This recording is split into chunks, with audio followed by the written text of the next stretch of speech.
So we are again entering the last chapter of Bhagavad Gita. It's a very long chapter, so we'll not cover the entire chapter today. We'll cover a portion of it and then we can have a discussion around it as well. So, the last chapter of Bhagavad Gita is called as simply liberation through renunciation.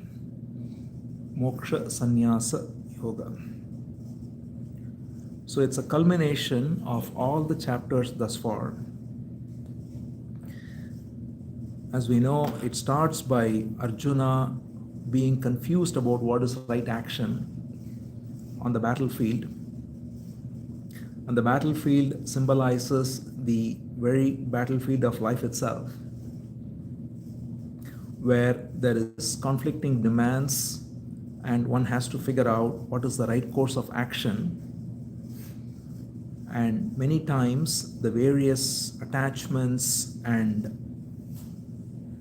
conditioning we have clouds our intellect and we are not able to figure out what is right action. So the purpose of Gita is to throw light on what is right action through right wisdom, which leads to liberation. So liberation or freedom is the ground from which right action can come forth. When we are not free, when we are caught in conditioning of any kind, then that conditioning runs our life and there is not true free action. Whether it be conditioning due to various identities we have gathered or the images we have built over time, all of this become a prison for us and we act according to these images that we have built for ourselves and others have built for us, and then conversely we also have images of others, and so there is a mutual fear due to meeting each other's expectation. That's why in a beautiful verse in Bhagavatam, Uttara, who is the mother of Parikshit, wife of Abhimanyu, right? So she is attacked by this weapon of Ashwatthama, talking of Ashwatthama. So when that happens, Uttara goes to Krishna and she pleads to Krishna. So Uttara has all the Pandavas who are all great warriors, but she doesn't appeal to anyone. She goes to Krishna and she says, in a very beautiful verse in that, she says, I cannot go to any human for help because here everyone is death to each other. Yatra mrityu parasparam, she says. Everyone, because what that means is everyone is caught in the fear of conditioning, the fear of all the images that one gathers, which feeds on each other. So when two people interact, if it is, as almost always rather the case, when there is the ego that is active, then that ego has its own image of itself that is built over time. The image that is built through various accumulations of knowledge, memory, there is a self that is built, to put it simply, right? A small s self. And this self is what is driving our life. We build a story, we build a narrative of me. And that narrative of the me is this imagination that there is somebody inside sitting who is the knower and the experiencer of all the activities of the body and mind. This is a very persistent fiction we all carry. even though it is repudiated by science and it is also revealed as false by all the mystics, and we can see it directly too. It's a very persistent fiction in all humans, which is what results in various kinds of conditioning, both in this life and also a projection of afterlife.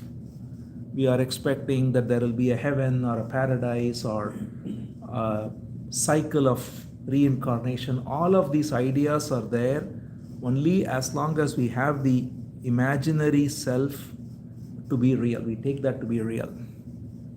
So it is the imaginary self which guides, controls, and remains the center of all activities of every human. And that is true with practically everyone. And that is a false entity which is always afraid of dying. So this is why everyone is caught in the fear, and that's why it's rightly observed that fear of death is the most prevalent and root of all fears, because the fictitious entity called the ego or the self is building a story around the body, and that story is going to come to an end, and it is projecting a time when the story will come to an end, which is called as death, and it is constantly afraid of that moment. So that's why there is always this constant fear, and that fear is driving lives of people. So liberation or freedom is nothing but freedom from the false idea of self. It is not freedom without, but it's freedom within. We normally think freedom is to do whatever we want to do, but that's not really freedom at all. That is just sometimes resulting in permissiveness and all kinds of anarchy and so on. Of course, there is a certain level of outer freedom that's necessary. We don't want to live in a place where there is no outer freedom or there is restrictions on outer freedom. But that is only a small part of it. The real freedom is from within. And the one who is free within is in fact not even affected by lack of outer freedom. Whereas the one who is not free within, no matter how much freedom there is outside, in fact it acts as, if anything, more of a bondage. So the freedom from within, which results in clarity, which results in right action, which is to be free of this false idea of a self and act with the intelligence of each moment, is the essence of Gita, which is liberation. And that is the topic of the last chapter called Moksha, Sannyāsa. So Moksha means liberation. It's another word. There are many words such as Nirvana, Moksha, Mukti, Kaivalya. All of these words in Sanskrit have the same meaning, that it is freedom. And that freedom comes forth through renunciation. So what is renunciation is the question then, right? So that is how the 18th chapter begins. What is the nature of renunciation, and what are the two types of renunciation? So in Sanskrit, two words are used, Sannyāsa and Tyaga. Both have different connotations. The principle of Sannyāsa is also sometimes referred to as outer renunciation, and Tyaga is referred to as inner renunciation. So the way Krishna defines it is, giving up actions which are propelled by desire is Sannyāsa, outer renunciation. And giving up any desire for the outcome and ultimately giving up the sense of doership itself is inner renunciation, which is Tyaga. The important thing to notice here is that neither Krishna nor Arjuna nor Vedavyasa were sannyasi. Right?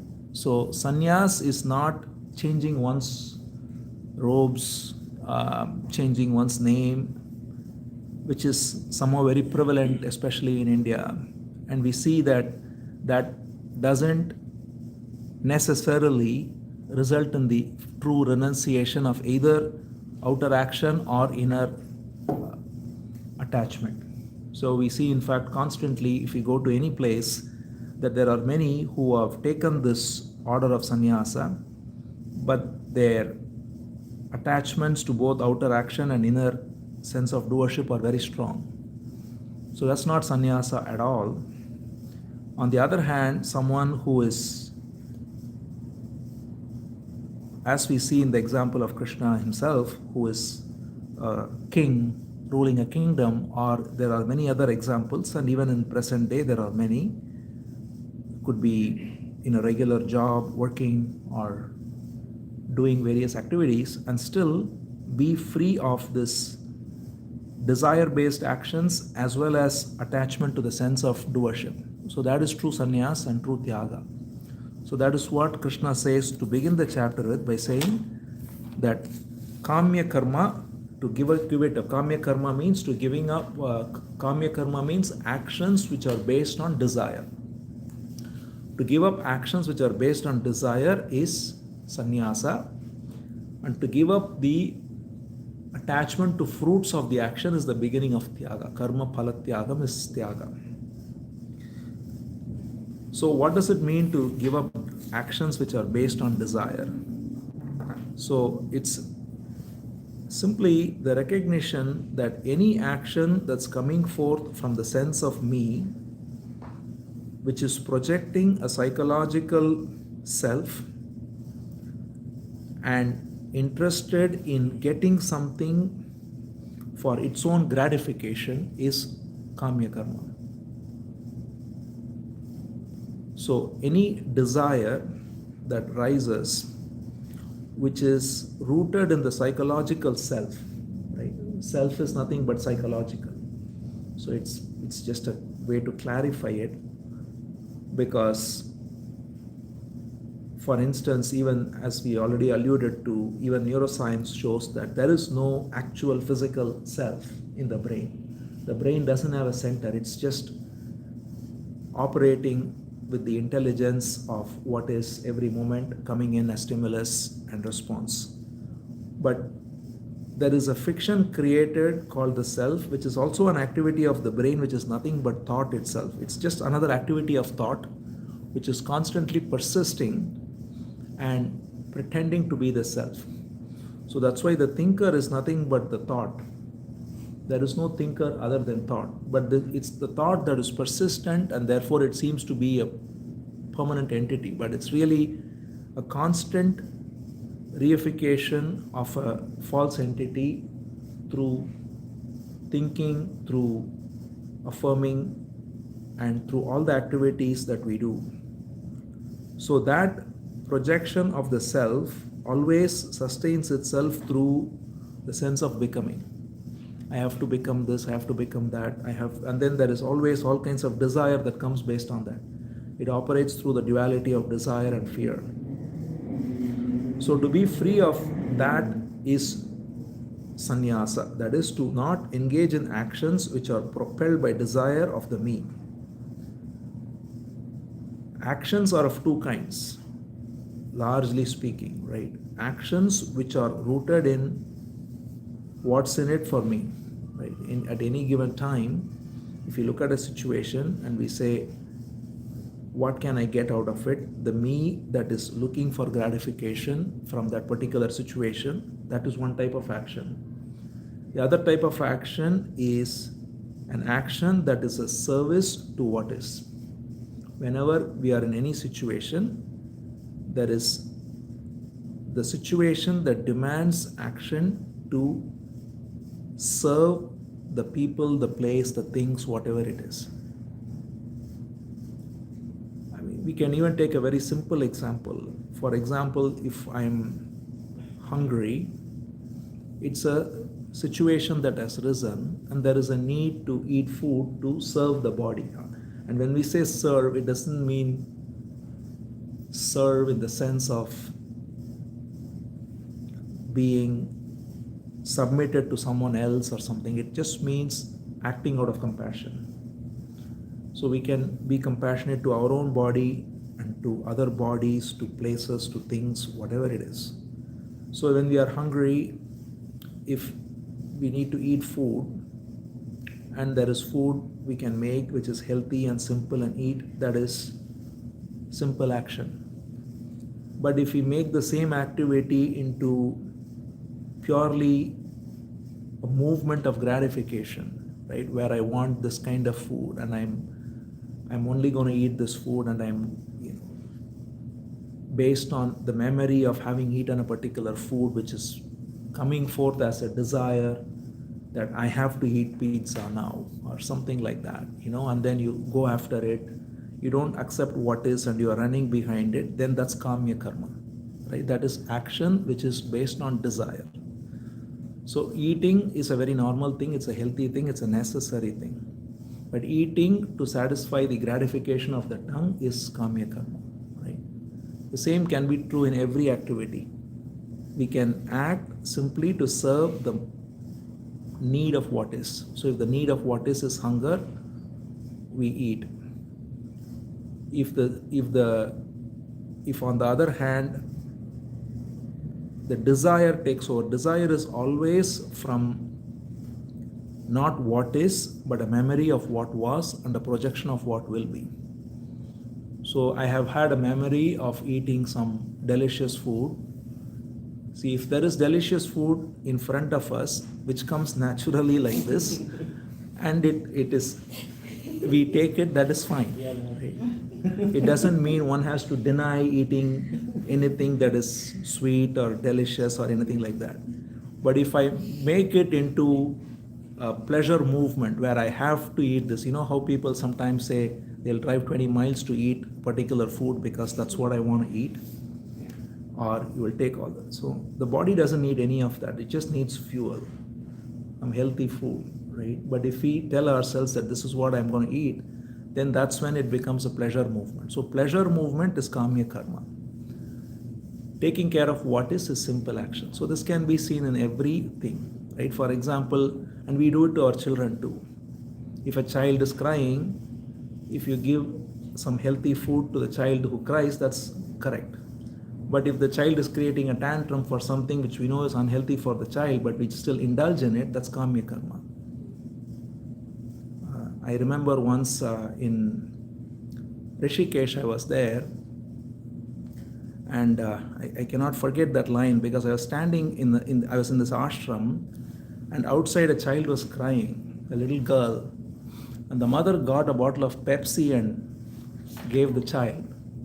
And the child drank, and then the child was happy, obviously. There's so much sugar in it. So the guy next to me, he is actually the one who was running the ashram. He told me in Hindi, I'll say, he said, "Dekho, kitne pyar se zahar pila rahi hai." He said, "See how much lovingly she is feeding the child poison." Right? That's what we do. When we feed a child what the child desires instead of what the child needs, in this case it's literally poison because there is so much sugar and chemicals or whatever. But even otherwise, if someone throws a tantrum as a child, there is a place to say no, right? And we know as a mother or a father what is necessary and what is simply a tantrum which is coming out of desire. But if we indulge in those desires of the children, then they grow up to demand more and more. It's a very well-known phenomenon. But we do it ourselves too, right? So the important thing is, at all levels, recognize that whenever there is a situation in front of us, which is what is, are we responding to what is, or are we responding out of a memory of something that we had or we want to have, and we project it? So that there is always a projection of time, which is the past coming forth as a memory, superimposing on the present and projecting a future. That's what is the movement of desire. Desire is never the present. It's the past projecting a future. The present is simply a means to enjoy something to have pleasure. So if we don't engage in those activities, then we are acting free of the me. And then even the actions we do, which are regulated, we are inwardly free by not getting attached to the results of it. So which is tyaga.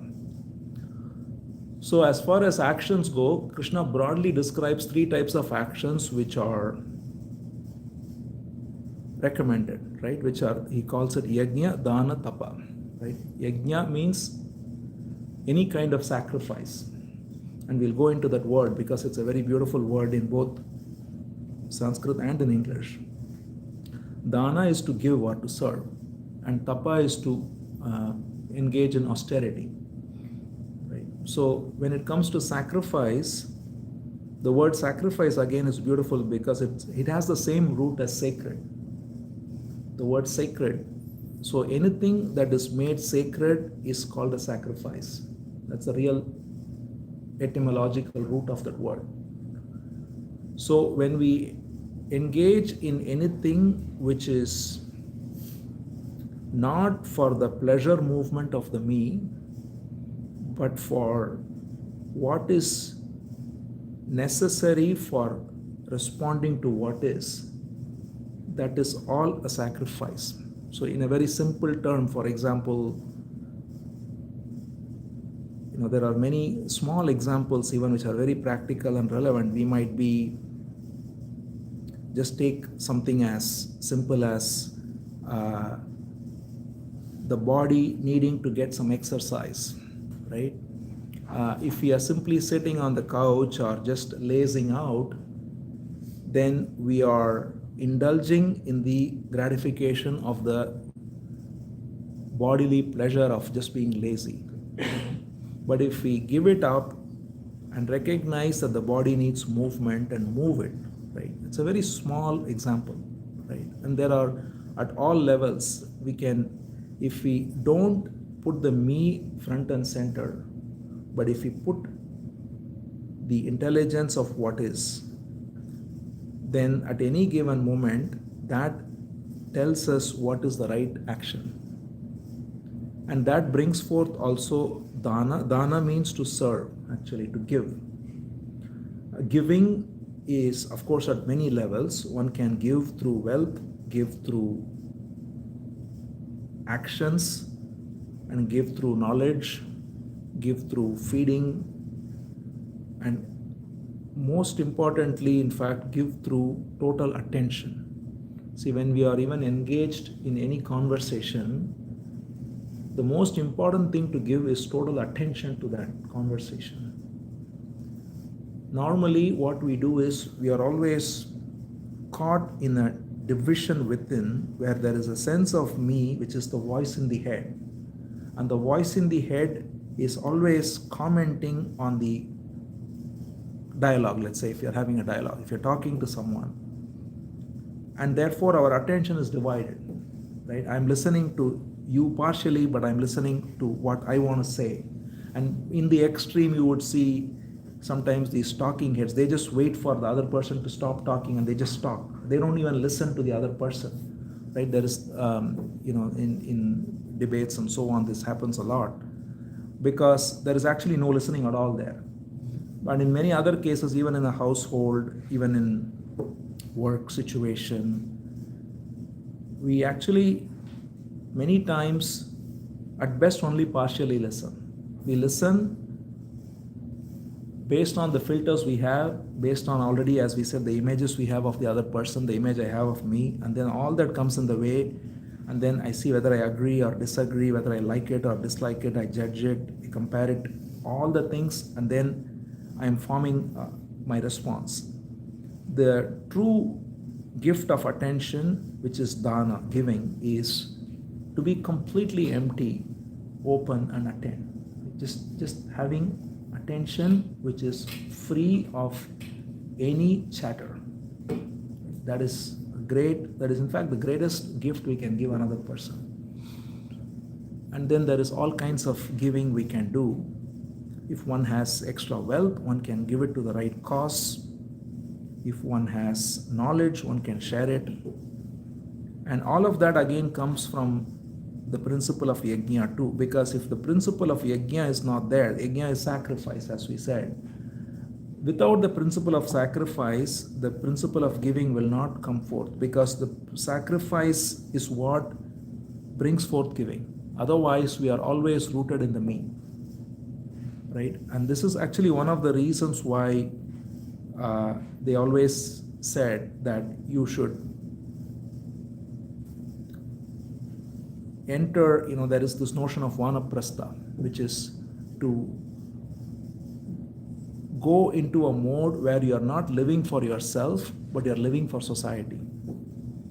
Because at some point you have to, when you have met the basic needs of life, right? What is the best thing you can do with your time and energy is a question you have to ask yourself, right? And then at some point you have to say that there is the energy that is here, there is whatever talents that are there. It could be any talent, right? These talents could be put to use for just making more and more for oneself or one's own family or whatever. Or it could be put to use for something larger, something greater, right? And that comes forth through sacrifice, right? That is true meaning of sacrifice, is that you make your own existence sacred. That's the true principle of sacrifice. It is not, there are, of course, many fire sacrifices, yajnas and all, but they are not they are all symbolic, rather. They symbolize something which is the true inner sacrifice of the false self, of the me. And then we truly make our life sacred, and that is dana, we give, and tapa. Tapa is austerity. Austerity is nothing but living life with discipline and living in a very simple way and not consuming more than what's necessary at any level, and therefore freeing up energy to do the other two, which is to serve and to live a life of meaning and purpose. So austerity is nothing but, at all levels we can simplify, and the principle of less is more.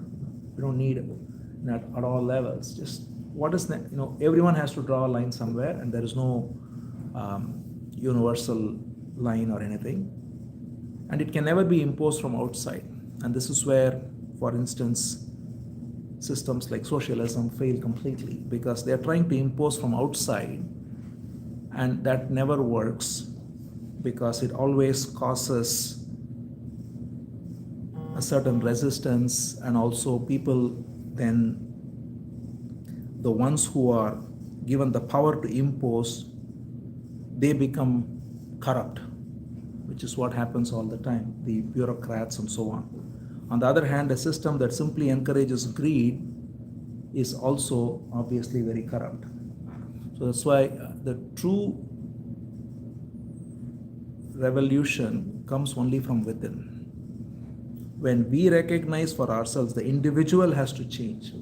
It is not through changing the form of government or changing other things, but if we inwardly, through education, we recognize what is the true value of life, what is the true value of living, and what is it that is necessary to live a comfortable life of meaning and purpose, rather than an indulgent life of more and more and more. So that's tapa. So these three, yajna, dana, tapa, Krishna says, are to be never given up. So there are many, for example, that's why Krishna emphasizes this again and again in Gita, that one who gives up all actions in the pretense of sannyasa many times is caught in the hypocrisy, because he is thinking about the actions, but he is denying it outwardly. That's why even in the 6th chapter, Krishna says the one who gives up results of the action is a true sannyasi, not the one who gives up action. It's a very beautiful verse. He says, Anashritah karma phalam karyam karma karotiyaha Sa sannyasi cha yogi cha na niragnir na cha akriyaha. Krishna says the one who gives up is not being caught in the attachment to what will happen, doing your best at any given moment and not worry about what comes out of it is freedom in action. But instead, if I say I will not act, then it becomes artificial denial, because the body is meant to act. There is, the body at even the physical level, it's meant to move. If you sit in the same place, then the body rots. And the brain is meant to think and work and whatever one's swabhava, that comes later in the chapter. That's why everyone has a natural innate nature, which can be poetry, which can be music, which can be math, which can be engaging in various kinds of arts and trades and sciences and all the rest, right? So whatever it is, one has to engage in it. But the important key is to engage in action without attachment to what it will bring for me, and also to not have the sense that I am doing it in the first place.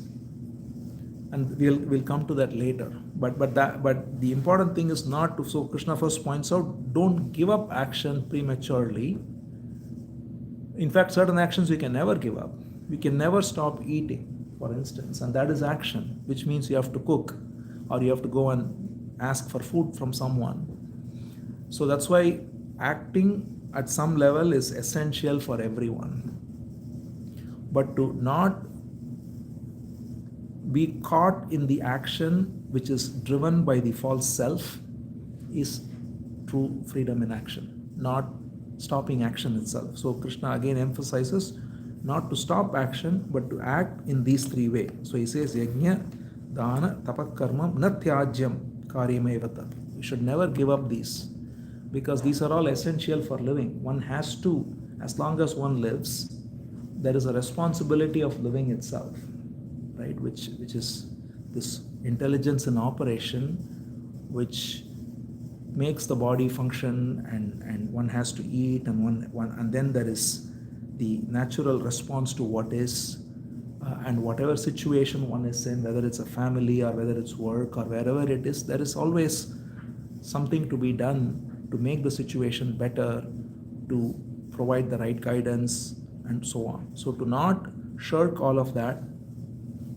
but not be caught in attachment to results and all of it is true action. And these three actions, Krishna says, one has to do without any attachment. Again, he repeats that. And now, so we were talking about the principle of, first of all, what is right action, and what are the actions one can engage in, how to engage in action. That's what is the beginning of this chapter. So the main pointer thus far is, first, to not engage in action which are motivated by the gratification of one's self, which is looking for always something to perpetuate itself. See, we have always the persistent idea that there is a me within who is the knower and the experiencer of all the activities. But if we actually look at it, there is only the intelligence that operates, which is the knowing and the experiencing of each moment. See, when we see something, there is the vision, there is the response of the memory, there is the activity of the brain. All of this is happening. And all of this is happening spontaneously, but we create a narrative that I am doing it, right? We have always a sense of me, which is projected and supported through constant talking to oneself. The reason we are always chattering and not being in the peace of being is because we are caught in this false self. And this false self is always always a one of becoming. It's projecting time, and in the limit, that is why there are people who want to get to heaven and all the rest, because we project that there is a self here, and the self is journeying through time, and eventually there's something that will happen to the self after death. Right? This whole movement of time projected on an imaginary self is what causes divisions of all kinds. Therefore, everyone is being seen as a means to further oneself, right? So the simple motivating factor then becomes, what's in it for me? In every relationship, in every work situation, the me becomes the central factor and not love. So the simple way to put it is, when the me is present, love is not. Attachment is there, and we mistake attachment for love. I am attached to someone because I am getting pleasure out of that person or that thing. That's not love. That is because the me is the central point there. And the me is getting some pleasure out of that relationship or out of that object or out of that situation. And as long as the image that I have built of myself is being flattered or being nourished by the other person or other thing or situation, then it seems to go. And this is why many times there is always friction in various types of relationships, at work, at house, wherever, because it's always the egos relating to each other.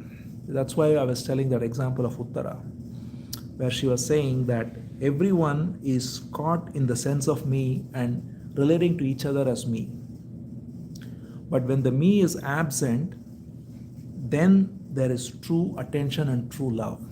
Right? Because what is just total attention to whatever is free of the filter of me, filter of this false idea of self.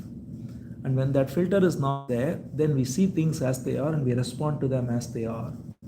And we forget them also, right? Otherwise, if we don't do that, we will constantly build this narrative in our head of, I have done this, I have experienced this. So every moment we are feeding the story of the me. So the intelligent way of living is to perceive, act, and forget, right? Which is to totally be present and die to that each moment. When we are not dying to that moment, we are carrying it into the next moment, and we build a story around this me. And then that is what is coming and constantly acting as this voice in the head of judgments, of likes and dislikes, and so on and so forth. So to be free of that is to live without registering or recording this psychological memory. See, memory has a role to play in terms of the practical living of life, right? One has to know how to come to Redmond or how to, drive a car. All of this requires memory, right? Every activity requires memory at the outer level. But we use the same memory to a wrong end, which is to build a psychological self. We remember as the me that has gone through this experience or that experience, and that becomes the self-image we carry. And that image becomes the central factor in our lives. So what Krishna points to here is to give up actions which are rooted in the false image of the self, which propel one towards wrong kinds of actions, and instead act out of love, which is total attention, which brings forth service, which brings forth austere living, and all of that. So then he points out to In renunciation itself, he points out there are three types of renunciation, because there are people, when we talk of renunciation, they think they might say I have renounced, but the renunciation can be of different types. There are some who simply out of laziness will not do anything, right? They will just give up activities, and they'll say I have just given up activities, and so that's called as tamasic renunciation. That is a renunciation rooted in ignorance, where I am just giving up because, again, in an indirect way, for gratifying this false sense of me, because I am deriving pleasure by being lazy, and anything that avoids me to engage in hard work, I'll give up and say I have given up, right? So that's not the kind of renunciation we are talking about. Neither is the kind of renunciation which is based on just a very aggressive, there are people, for example, who would be very focused in what they want, and they would give up other things for that purpose, but it's the desire that rules their life, right? I mean, many people who even become billionaires become that way because of this kind of very aggressive discipline, which brings forth a renunciation of many things to the exclusive focus on what they desire. And that is definitely, obviously, going to be a better state than one who gives up everything and sits as a couch potato. But what we see there also is that these very accomplished people, many times, if they are caught in their sense of identification as the successful person, as the rich businessman, or as whatever they are, then there is a lot of ego there, and therefore there is a lot of suffering. There is always insecurity, and that's why we see that so many very ultra rich people act in very petty ways, because there is so much insecurity in them. There is so much comparison, envy. I may have $1 billion, but I'll be comparing with someone who's got 10 billion and feel worthless. All of this happens because they are measuring their worth by external possession and so on. So that's also not true renunciation. What true renunciation is, as Krishna defines it, is twofold. One is to renounce the desire for outcomes that we are engaged in. So when we engage in an action, when we engage in the action only for the outcome of what it brings to us, then that kind of action is always corrupted by the desire, right? So I am doing it only because there is something in it for me, and that drives me to do the action. But if I engage in an action and do not get disturbed by what the result is going to be, right? I put in my best effort, but do not worry, and I'm ready to accept whatever that comes. That is the first level of true renunciation. And the second level is to recognize that the very doer is not me in the first place.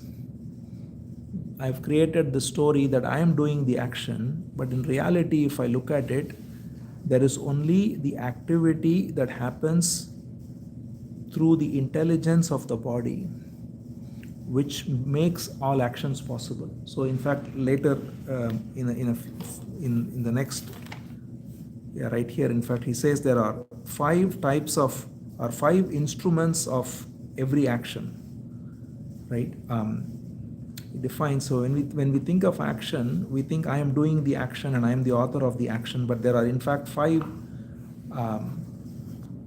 aspects of every action. He calls it as, in Sanskrit, is adhishtanam, karta, karanam, cheshta, and daivam. So adhishtanam is the body actually here. The body, which is the ground of action, is first of all not ours, right? It's the most important thing that we don't recognize. The body is like, I don't make There is no I making digestion happen in this body. There is no I making blood circulate. There is no I making the eyes see or the vocal cords to function to speak. Right? Everything is happening through an intelligence that is beyond what I can ever understand.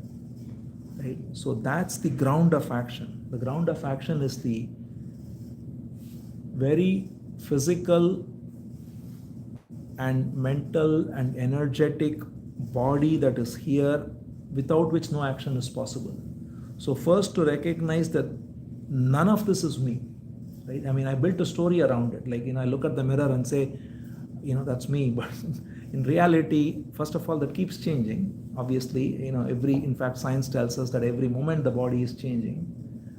And the cells are changing, the organs are changing, everything is happening through just as the stars in the galaxies are, so are the cells in the body. Everything is happening through an order which is not controlled by the individual self. We have a fiction that I am this body, but that's the first fiction we have to be free of, to recognize that the body is a divine miracle. It is an expression of the divine intelligence that's all pervading.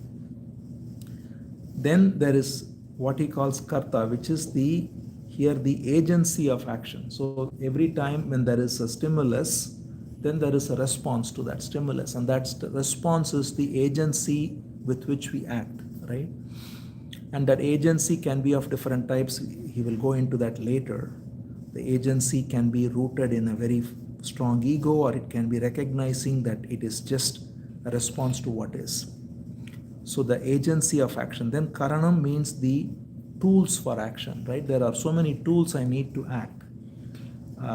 Whether it's, outer tools like the phone or the computer or the glasses, or, there is the whole universe that's necessary for all of this, right? Everyone is contributing to everything in order for action to take place. I mean, if we drive a car, we think it's my car, but the car is a product of the work of so many people. If we eat a plate of meal, the plate of meal requires the whole universe, right? We need the sun, we need the rains, we need the fields, we need the truck drivers who bring the food. I mean, it takes the whole universe to bring a plate of our breakfast. So the tools that are necessary for action to happen, that's the third thing. And then cheshta means the activity, the actual engaging in action I do. And then the fifth he calls as daivam. Daivam actually literally means what is ordained, what is destined. So a classic example that's given is, and it's true with every action actually, but a simple example is how the farmer who can do all the work he does, but then there is rain that's necessary, which is completely outside his control. And that's true with many things. We may be coming and the bus may be running late, right, which is outside our control. Or we may have a accident on the way, I mean, anything. So there are so many events that are outside our agency, which are called as daivam broadly, right? So all these five are there to make an action happen. See, it's not about control. To get this to... Right. See, first of all, the other thing you said, which is this Icha Shakti, Jnana Shakti, Kriya Shakti. So that is the faculties that we have, right? The faculty of senses, the faculty of action, the faculty of agency. So in fact, those three are covered in that, right? As far as wanting goes, which is what we talked about earlier, right? Any wanting is coming from the false sense of psychological self, right? Wanting to become something, to get something, to become better at this or that. See, there can be always a movement of becoming better in the outer realm, right? And that is essential.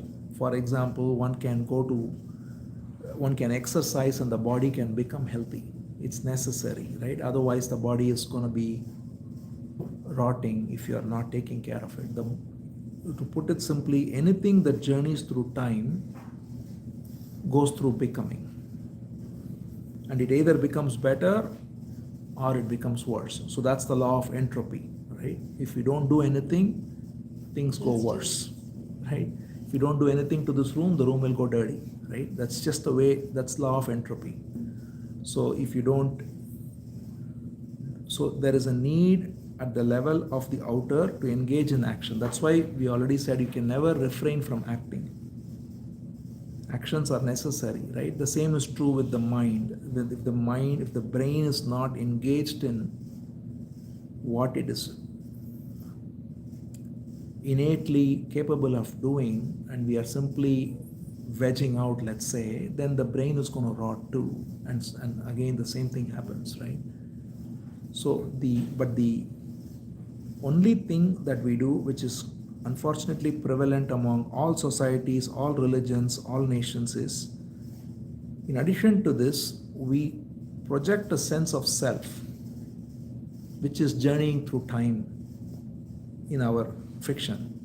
And we think, I am this entity who is somehow going to become peaceful, become enlightened, become liberated,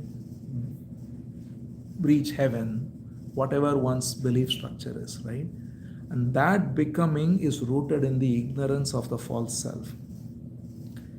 And actions that are motivated by the becoming of the false self is what causes wanting, as we said, right?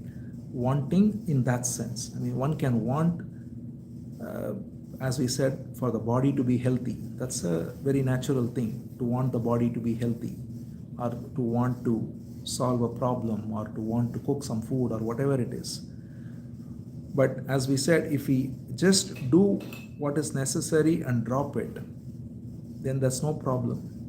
But we build a narrative around it, right? If we tell ourselves that, oh, let's say our body becomes healthy, then we think, we build a self-image around it and say, oh, or we build a self-image when the body is not healthy, and then of course this is how advertisers play on it and make money, because they constantly feed this self-image right from teenage years, and comparison and all the rest, right?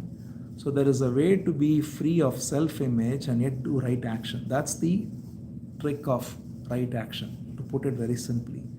It's the razor's edge of neither falling into laziness or inaction, nor getting caught in this desire-propelled psychological self wanting more and more and more, which causes havoc and exploitation and all the rest. So if you look at all of the world's problems, whether it is religious wars, whether it is environmental degradation, whether it is political tussle, all of this is because of the sense of self which people have.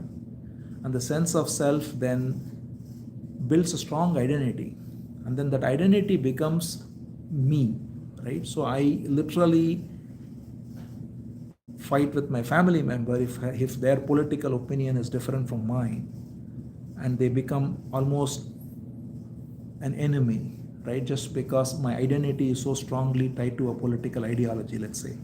Same can be with religion, same can be with anything.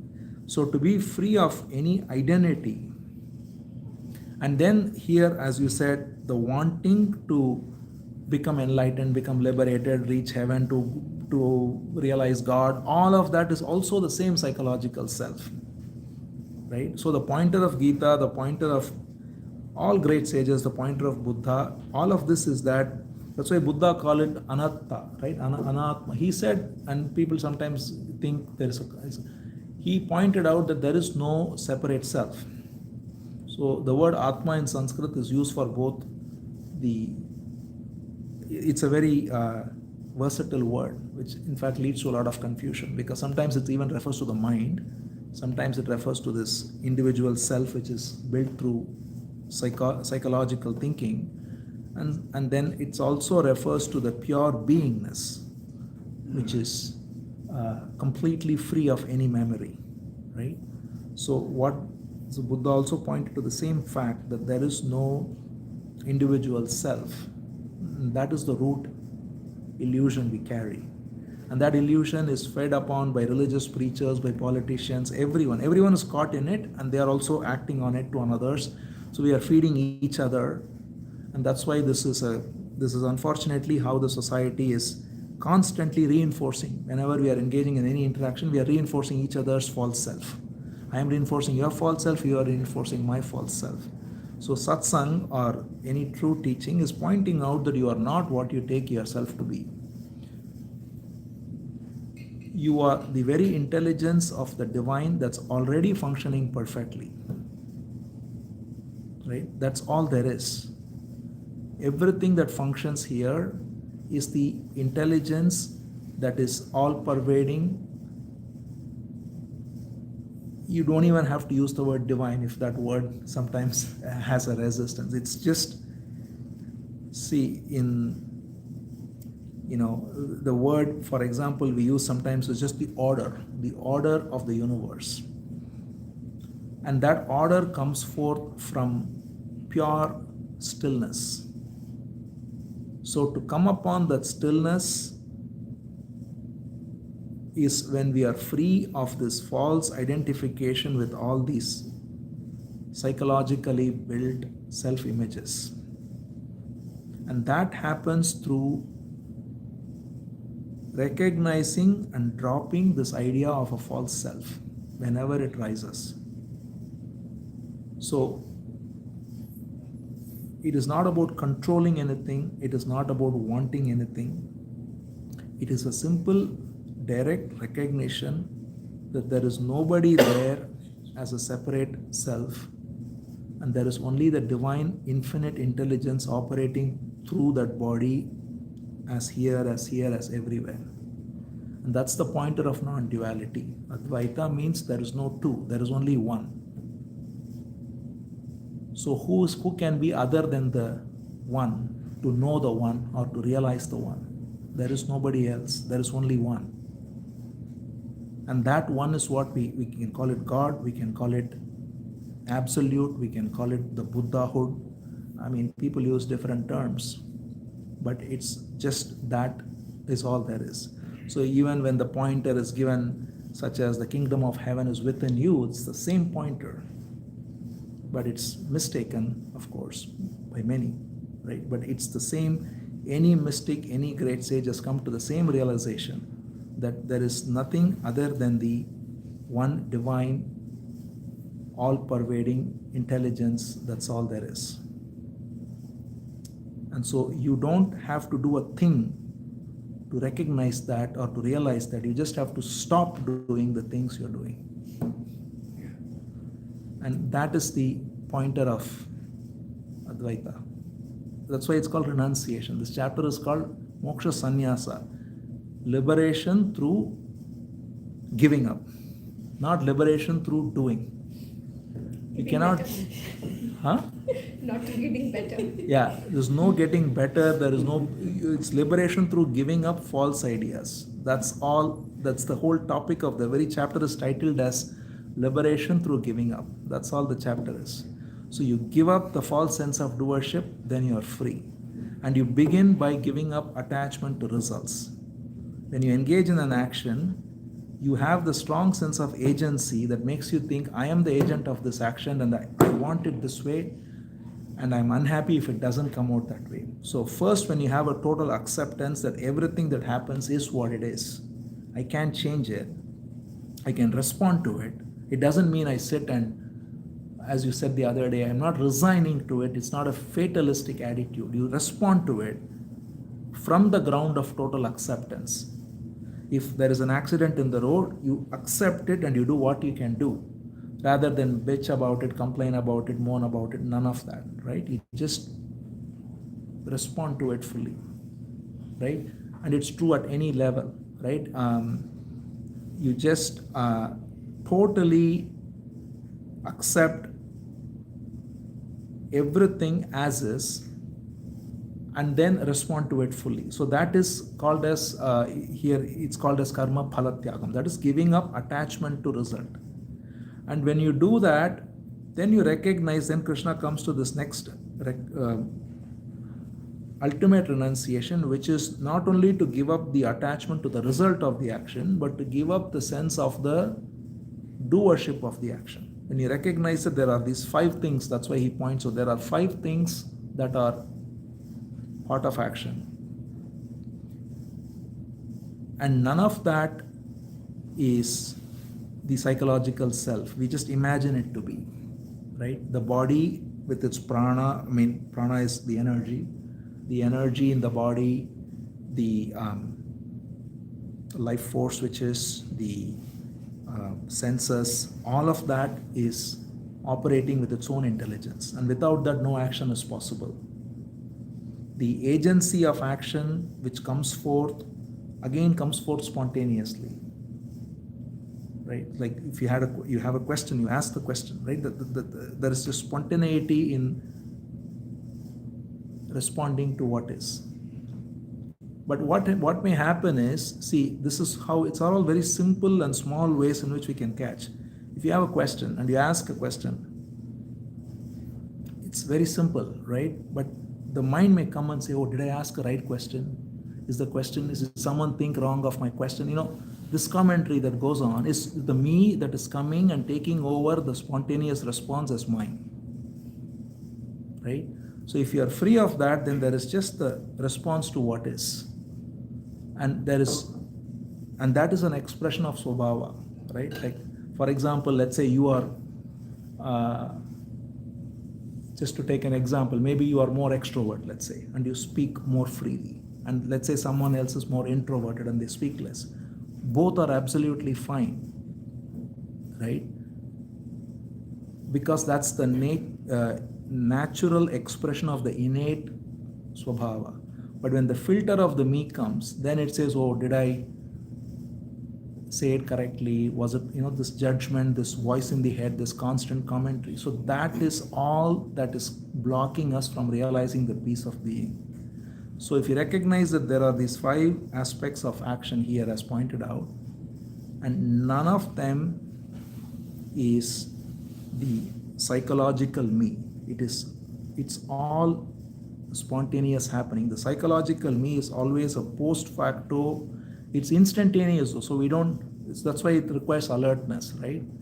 Instantaneously it comes and says, I have done this, right? And I have asked, or I have spoken, or I have this. And then that it's like someone gave this example of, if you have a stick of fire and you rotate it, if you rotate it really fast, then you look like it's a circle and it looks like an actual entity, but actually there is only one fire at any point. But because of the speed of the movement, you think there is a ring of fire. There is no ring there. That's what the psychological self is. It's a constant movement of thought, and it's moving so fast that we think there is an entity, that ring. So to break it is to be alert. When we are alert, we recognize that there's just moment to moment. The stick of fire is moving moment to moment. If you just slow it down, it's just each moment is moving. But when it's so fast in its spinning, you think it's one ring. There is no one ring. And so that recognition is through alertness. So when we recognize this, then we say that, oh, each moment is an end unto itself. And there is total attention because all of these factors are acting and they bring forth the right action. And that in turn produces the results. And the results are then completely accepted and we move on. We keep moving on. So that is the way of right action, intelligent action. So the question is, if someone knows what is the right action, in this particular case, eating fruits, for example, but still does not want to do it because it's causing pain, then what is the situation there, right? Now let's look at it. The pain that is there in the body is telling something, right? Now it is the important distinction to make here is the not wanting to eat fruit in this case coming out of one's psychological memory, which is saying, no, I don't want to eat fruit, I want to eat something tasty or whatever, or is it coming out of a physical response of pain? In this case, you are saying it's a physical response of pain. So that has to be listened to, right? It's not a question of, we are not, the body has its own intelligence, right? If there is pain, it is telling something, right? And that has to be listened to. A doctor could also explain why there is pain. Right, Because, right. See, the important distinction to always make is, am I not doing something or doing something? Both ways. It doesn't matter whether am I doing something or not doing something because of seeking pleasure, or is it because of something that's the reality of what is, right? For instance, if someone says, I don't want to eat fruit, I want to eat French fries, that's a pleasure, it's a memory of getting pleasure from something that is taking over the natural response of the body, and we engage in unhealthy behavior, which is seen all the time. But what you're saying is slightly different, because if there is actually physical pain that's coming forth because of eating fruit, then that's a reality of what is. And you cannot just, then you have to acknowledge it. You have to consult with a doctor if necessary, do whatever you can read online. These days you have all kinds of great information available. And based on that, you can do. So the important thing is to respond to the reality of what is. Right? The reality of what is in this case is in conflict, because there is the knowledge that eating fruit is good, which is true, and there is the pain of eating the fruit, right, which is also true. So that's a very real problem, and one has to, in that case, consult the right physician or whatever it is, right?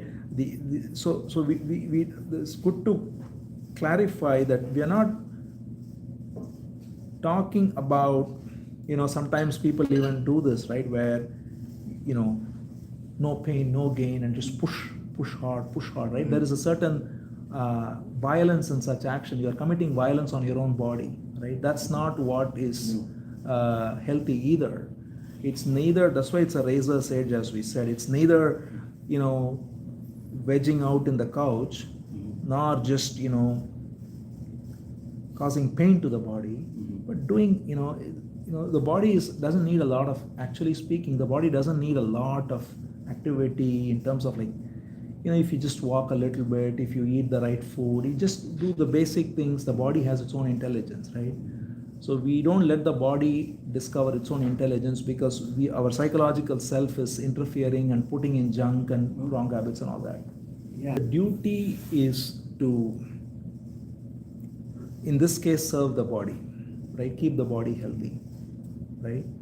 But obviously you are saying, it just seems like a very specific situation. It is. Right? And we don't, we can't, and we don't want to, there is no, every situation is unique in its own way. And the only thing I would say is, you have to honor the reality of the body and the pain in the body and the need for the body to be nourished. And how to balance it requires one to look into ways in which one can work around this problem, right? Okay. When you say, for example, in Gita, Krishna says, I am the one digesting all the food, right? But what it refers to is, as we already said, the intelligence in the body which is making digestion happen, right? That intelligence is operating in you, in me, in everybody here. And sometimes that intelligence is off. Clearly, in the case of your friend, it's off, right? And it can, it's not just as vision is sometimes off, right? Everyone has eyes, but there is, we all have glasses and so on.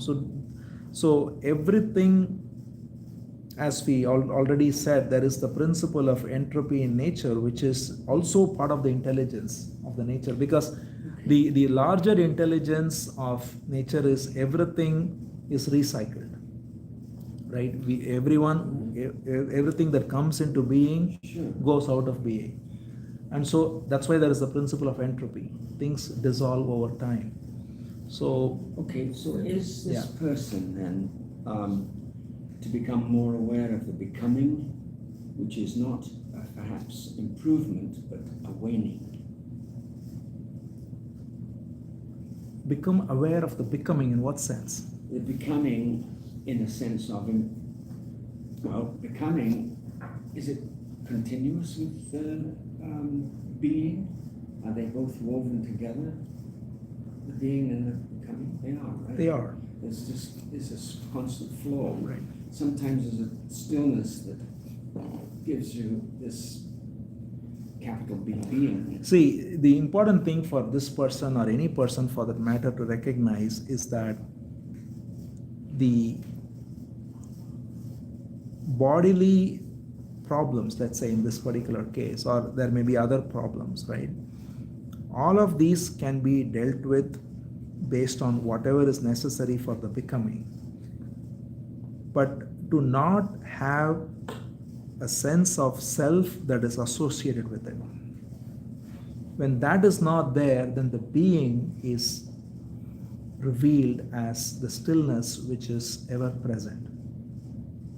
So the important thing for anyone, especially when there is a sickness, or we constantly identify with it as I am sick, I am unhealthy, I am not eating, this food, I'm having pain and all of that, right? But in reality, it is, you can just look at it and say the body is having this problem, and take the I out of the picture. Oh yeah. That's the only thing we can do. We cannot make the body function perfectly. The body has its own intelligence, and if it degenerates, it degenerates. There is diseases. One can live healthily, one can eat healthily, one can do what one can do. But the important thing is to be free of the movement of becoming or unbecoming of the body as me.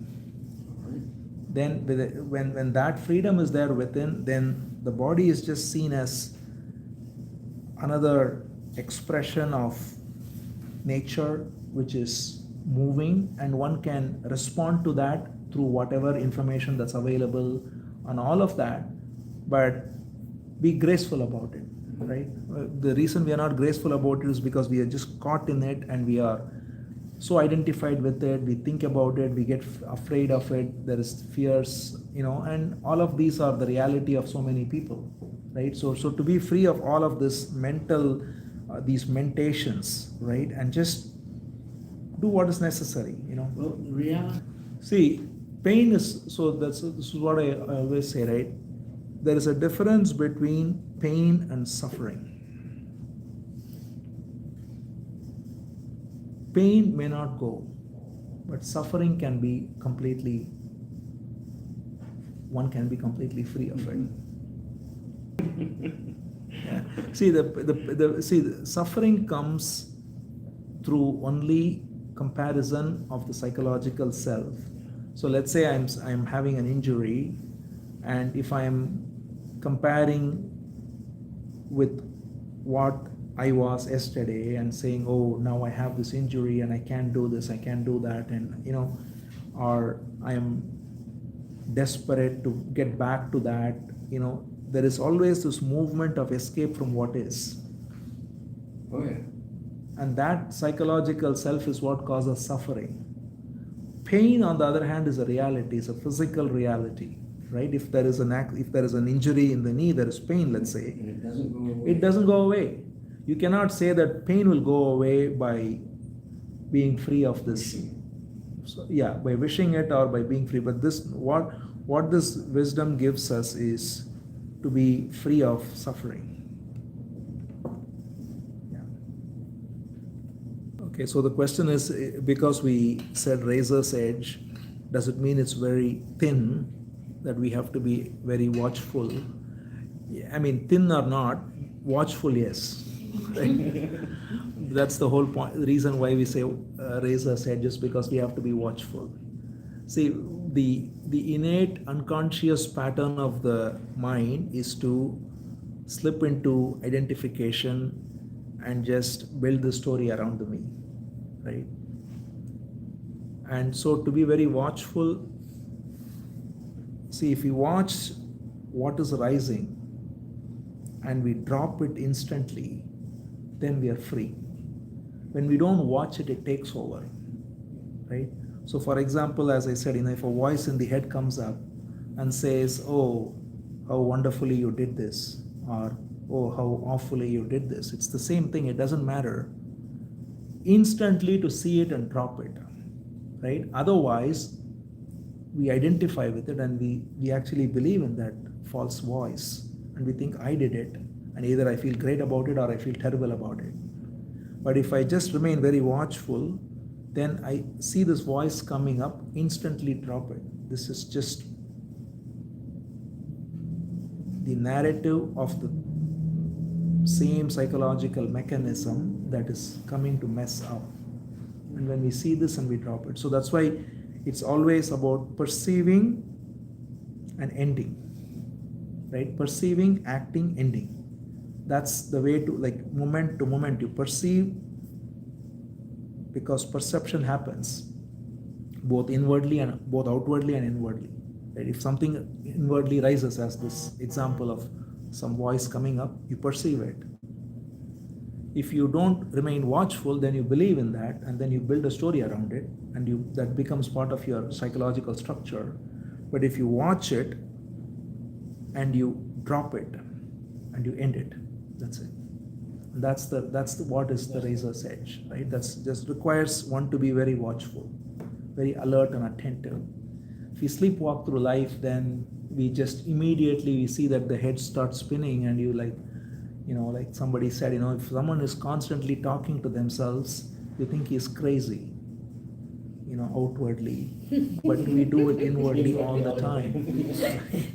So what's the difference? Not when you're sleeping. Right? What's that? Not when you're sleeping. Yeah. So, well, if you're lucky. Right. Sometimes. So, right. So that's the whole thing with the razor's edge. Yeah. Any other questions? Because so 18th chapter is a long chapter. It goes more into the right wisdom, which brings forth then right action and so on. Becoming of any kind, right? So when we are caught in laziness and we feel that there is some pleasure out of being lazy, out of procrastinating, out of just simply shirking things and just chilling, whatever, that is also becoming. It's just becoming something else. The self. See, the thing is, when there is no narrative within, right? I mean, if you look at procrastination, for example, it just happens because always a voice comes up and says, I can do it later, right? That voice is the same false self that comes and says, oh, why bother now, right? Do it later, right? So if you are alert and watchful, then that voice doesn't take over you, rather, right? And so because there is becoming too, becoming lazy, becoming looking for pleasure through being lazy, right? All of that is a subtle sense of becoming too. So yeah, you're right. It's not just becoming in terms of acquiring more. It can be also in this way too. So on the 5 factors of action, I think Suresh here, the other Suresh has put a question. So I think we went over it. So again, simply it's the adhishtanam, which is the body with its prana and mind and all the rest. It is the agency of action, which is called karta. It is karanam, which is the tools needed for all the actions we do. it is cheshta, as he says, which is the activity itself, and finally it is daivam, which is the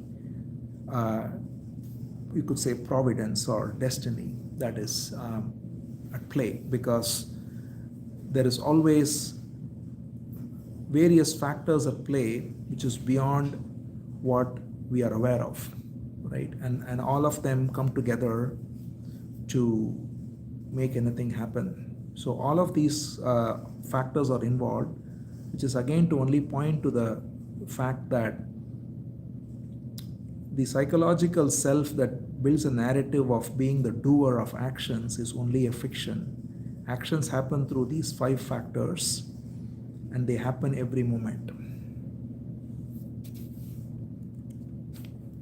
And that's why, in fact, points to the other aspect of action, which is Krishna also points out here that there is the triad of knower, known, and knowing, and similarly doer, doing, and action, right? Jnana, Jnayam, Jnata, it is called. Jnana means the knowing, the knowledge. Jnayam is the object of knowledge, and Jnata is the knower. Similarly with action, which is Karanam, Karta, Karma, that is the doing, the doer, and the action, right? Now, because every action involves these 2 factors, right? Like you have to know and then you have to do, right? There is perception and there is action. So when I perceive something, then there is the knowledge through perception, and then it results in action. And there is always this triad, right? So in fact, that's why he points out that all of these are again of 3 types, the gunas, as you mentioned, David. Because the most important fundamental thing, as he points out here, is the knowledge which is most essential is to recognize that everything is an expression of this one indivisible, all-pervading truth. If you are caught in the knowledge of division of multiple people, and we see multiplicity as separate individual selves, then we are caught in what is called as rajasic knowledge, which is knowledge which results in more, let's say, separation and comparison and all of that. And then the knowledge which is very clouded, which is unclear about anything, which is sometimes holding on to some partial reality and then thinks that's what it is, and then goes around trying to make that the, sometimes people, get caught onto some idea and then they think they have found the truth, and then they just go around and constantly judging people, and that's a very ignorant way of knowing. So there is 3 types of knowing, but the true knowing is by recognizing again the simple truth that the apparent multiplicity is all coming forth from a unity, right? There is multiplicity at the manifest level, right? There are different people, different things, different places. All of that is true at the apparent level, but all of that is an expression of the same intelligence. It is these 5 factors. See, the 5 factors we saw is what makes you act, what makes you act, what makes me act, right? And so in reality, there is no you acting, there is no me acting, there is no you acting, there is just action. So the recognition that there is action without anyone as the doer of the action is freedom. And that comes about when we see, and then there is only response to what is. So when you ask a question and I respond, or when I ask a question and you respond, there is a movement of what is a stimulus and a response. The library will close in 20 minutes. If you are using our computer and printer, please save and print your work before closing. The print stations turn off automatically. Thank you for using the King County Library System. So there is only this unitary movement of life itself. So when we perceive something, there is perception happening. And that perception happens through a various set of complex processes which are both without and within the body, which is making perception happen. And same with action. Action again happens through a various set of factors which are both without and within, outside and inside the body. And so when we recognize this, then if we drop it, if we engage in, so we do something, we finish it, we drop it. Then the next moment we engage in perception, action, drop it. So every moment we live fully and die to it. That is freedom. And that's what is the way of acting through giving up and being free. And then there is stillness, there is total peace, because there is no see, the weight we carry is this weight of this false self, right? And the memory. The memory of it. Otherwise, there is just lightness all around. I mean, there is just life flowing with its own intelligence, and it does what it does, and there is always the response to what is. And one can be fully present, right? That's why I always say, don't think about what you could have done or what you should be doing, right? You are here, do what it is to be done, forget it.